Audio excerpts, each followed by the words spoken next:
Está no ar. GrandeCast, o podcast onde grandes especialistas falam de temas que realmente importam. Informação, análise e conhecimento para você. Olá, sou Paulo Wagner. Este é mais um episódio do nosso GrandeCast, que vai falar de algo que vem preocupando o mundo de maneira geral. Vamos falar dos conflitos armados entre Rússia e Ucrânia e entre Israel e Irã.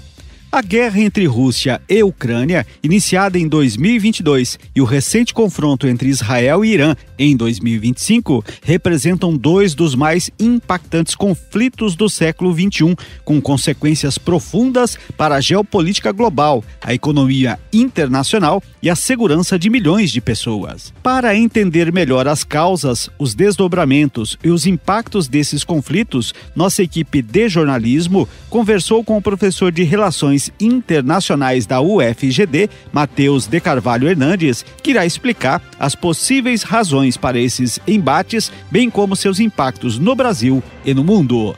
A partir de agora, você acompanha essa análise que nos ajuda a compreender como essas disputas moldam o cenário global atual. Seja bem-vindo ao GrandeCast Choques Globais, o mundo em estado de alerta, e esperamos que você aproveite de forma significativa este conteúdo. Se é relevante para a sociedade, está no GrandeCast. Aperte o play e vem com a gente. A guerra entre Rússia e Ucrânia, iniciada em fevereiro de 2022, representa um dos conflitos armados mais significativos do século XXI. Suas raízes estão em questões históricas, políticas e geoestratégicas complexas.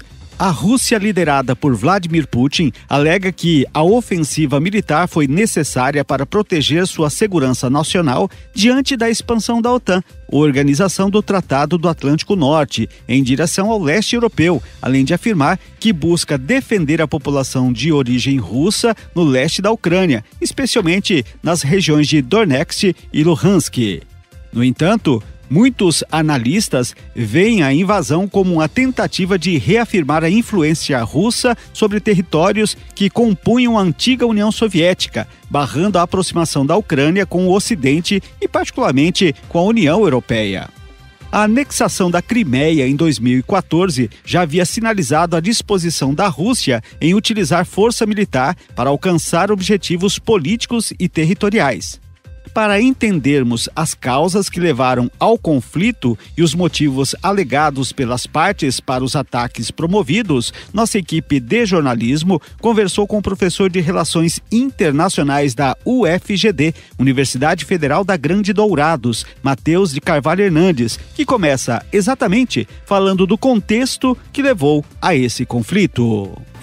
Especificamente sobre a Rússia e a Ucrânia, acho que antes de mais nada é preciso entender duas coisas. Para analisar questões geopolíticas, a gente tem, lógico que cada indivíduo tem o seu juízo, digamos, moral. Você acha aquilo correto, você acha incorreto, você acha justo, você acha injusto, e é muito justo, inclusive, que cada um de nós tenha esse tipo de juízo. Mas, ao analisar conflitos geopolíticos, é muito importante que a gente entenda que não existe mocinho, não existe bandido, a coisa é menos simples nesse sentido. Então, os países, eles são movidos pelos seus interesses.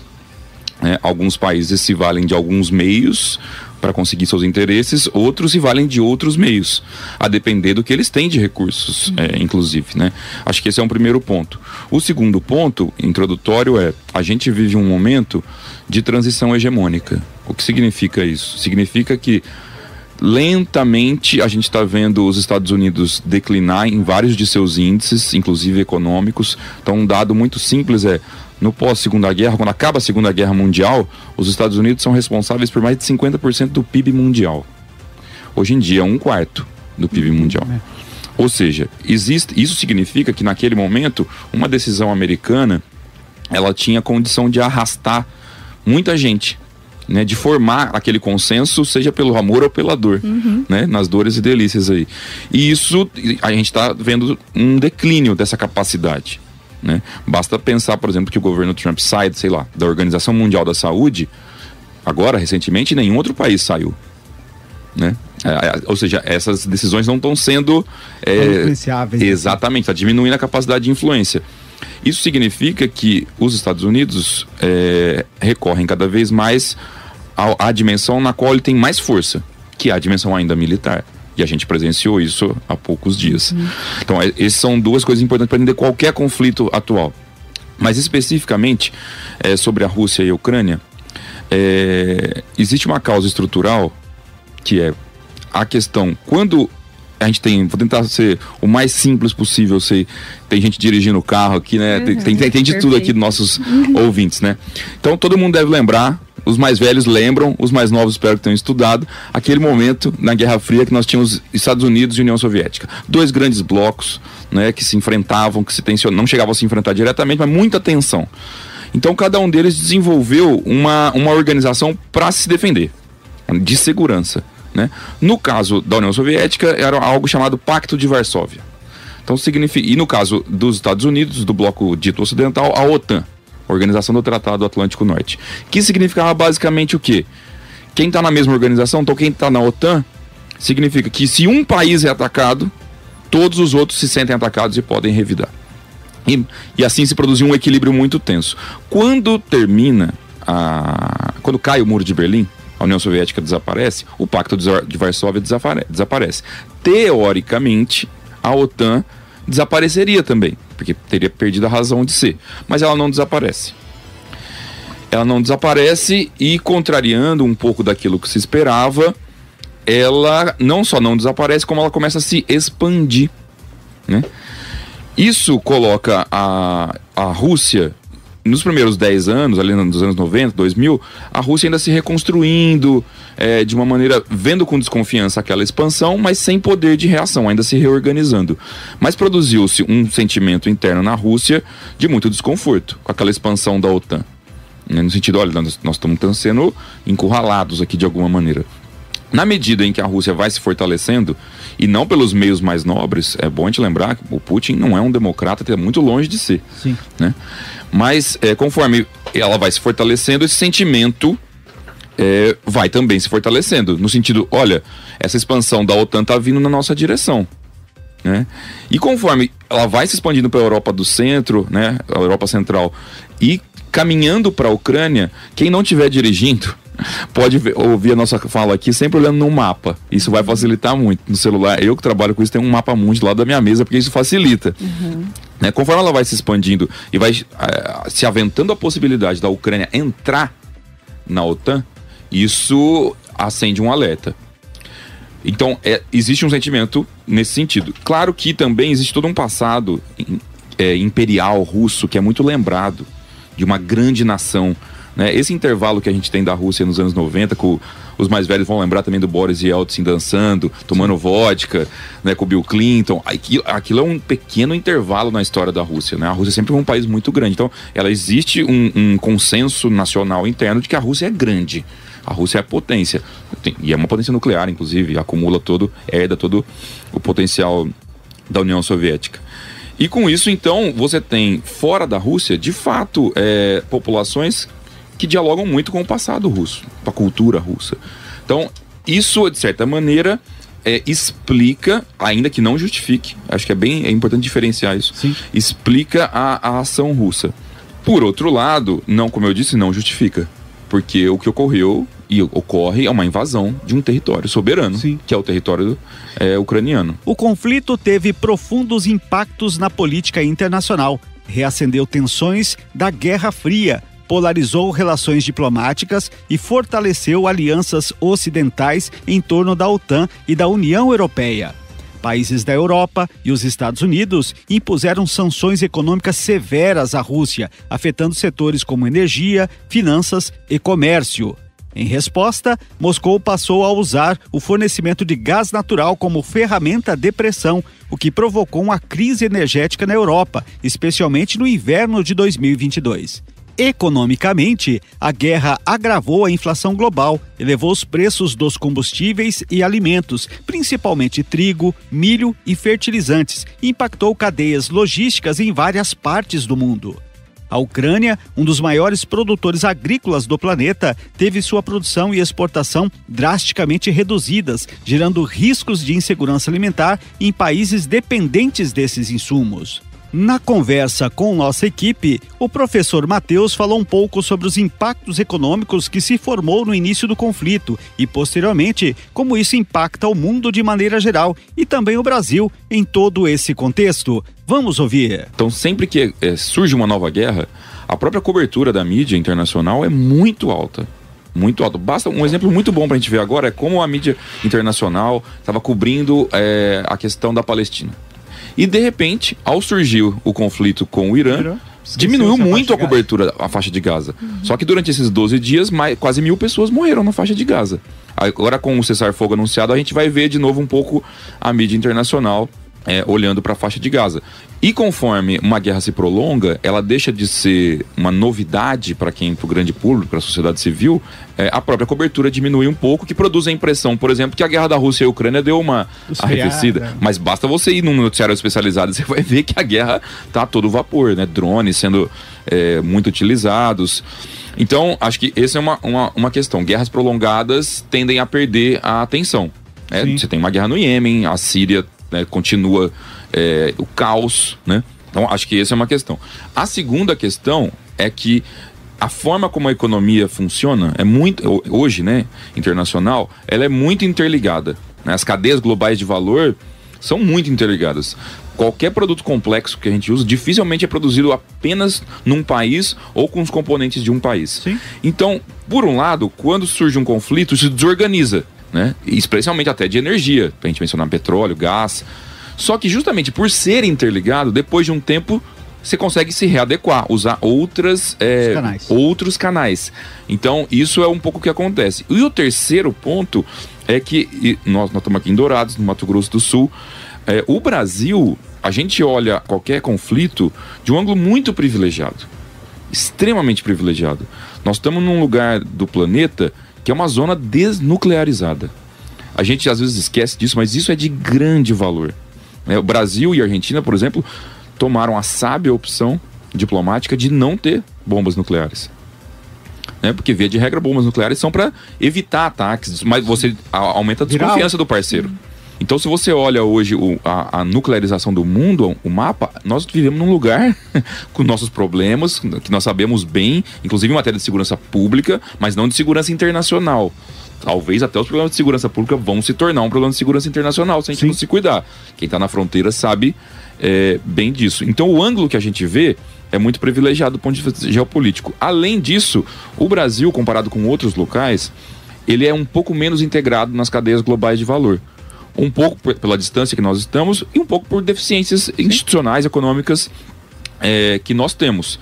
E também por alguns recursos que nós temos, né? A própria política de preço da Petrobras, que gera um colchão, faz a gente sentir demora mais pra gente sentir os efeitos e de maneira mais suave, digamos assim, se é possível dizer. Diferente da política de preço do petróleo nos Estados Unidos, que no outro dia já se sente de maneira muito forte. Por conta da dependência, né? Exatamente. Então, nesses momentos a gente vê a importância de ter algum grau de independência energética. Sim. Né? Então, o Brasil, se falava do fechamento do Estreito de Hormuz, né? Agora. Sim. Que pra quem tá olhando no mapa aí, quem tá dirigindo não pode olhar, hein? Mas quem não tá dirigindo, se olhar no mapa, Paulo, é uma coisa de 30 quilômetros, é uma coisa muito pequenininha entre o Golfo Pérsico e o Golfo de Omã. 30% do petróleo do mundo passa por lá. Mas o Brasil sentiria menos. Ele deixaria de sentir? Não deixaria. Porque, por exemplo, passa por ali a ureia. O Brasil compra ureia do Irã. E nós temos aqui, certamente, muitos ouvintes que trabalham no setor do agro e sabem bem para que serve a ureia, para fazer fertilizante. Foi um efeito que a gente sentiu na guerra da Ucrânia. Então, assim, tem reverberações aqui. De maneira geral, a guerra entre Rússia e Ucrânia já deixou milhares de mortos, milhões de refugiados e profundas cicatrizes econômicas e diplomáticas. O futuro do conflito permanece incerto e seu desenrolar continuará a influenciar de forma decisiva a política e a economia mundial. Outro conflito grave recente foi o registrado entre Israel e Irã, que culminou com o envolvimento direto dos Estados Unidos e gerou tensão mundial em torno de uma possível terceira guerra mundial. A tensão entre Israel e Irã não é novidade, mas em junho de 2025 ela atingiu um novo e perigoso patamar. Israel lançou um ataque direto contra as instalações militares e nucleares iranianas. O objetivo? Impedir o avanço do programa nuclear do Irã, que os israelenses consideram uma ameaça existencial. Para Israel, a possibilidade de o Irã desenvolver armas nucleares é inaceitável. Por isso, o país decidiu agir antes que o cenário se tornasse ainda mais perigoso. A operação, conhecida como Leão em Ascensão, teve como alvos bases estratégicas, centros de comando e até generais iranianos de alto escalão. O ataque foi visto como uma resposta direta ao fortalecimento militar do Irã e à presença de grupos apoiados por Teherã em regiões próximas a Israel. E então, os Estados Unidos entraram na cena. O governo norte-americano, sob presidência de Donald Trump, declarou apoio total a Israel e autorizou ataques aéreos a instalações nucleares iranianas. Aviões de guerra americanos bombardearam áreas como Fordow e Natanz, locais onde o Irã vinha desenvolvendo parte de seu programa nuclear. Essa intervenção americana reacendeu os temores de uma guerra em larga escala no Oriente Médio. O Irã reagiu com ameaças e chegou a atacar uma base dos Estados Unidos no Catar, elevando ainda mais o risco de um conflito regional ampliado. Sobre esse conflito, seus desdobramentos e consequência, vamos ouvir o que disse o professor de Relações Internacionais da Universidade Federal da Grande Dourados, Matheus de Carvalho Hernandes. É bom para o ouvinte saiba que as Forças Armadas de Israel e a inteligência de Israel estão entre as mais poderosas do planeta. O que não se vê na guerra da Ucrânia, né? A Rússia não teve essa inteligência toda quando entrou na Ucrânia. Né? E um dos motivos, é de fato o acúmulo militar, tecnológico que Israel tem em si. O outro é o fato de ele ter um apoio norte-americano que nenhum outro país tem. Então, para vocês terem ideia, que eu não vou lembrar de cabeça o número aqui agora para falar, mas em 2 ou 3 dias durante o conflito agora contra o Hamas, o que os Estados Unidos apoiaram Israel é maior que o que ele fez em todo o período à Ucrânia. Então, de fato, é um nível de fortaleza de Israel que permite a ele ataques muito cirúrgicos. Mas a gente vai lembrar que, apesar de ter essa precisão, e isso ser notório no mundo, quando eles precisaram atacar de fato as instalações, quando eles decidiram atacar de fato as instalações nucleares, eles perceberam que nem mesmo eles teriam as bombas necessárias para atingir fortalezas que estão a mais de 60 metros do chão. E aí, nesse momento, somente os Estados Unidos teriam essa condição. E eu tenho seríssimas dúvidas se fosse a Ucrânia precisando dessa bomba, se os Estados Unidos teriam fornecido.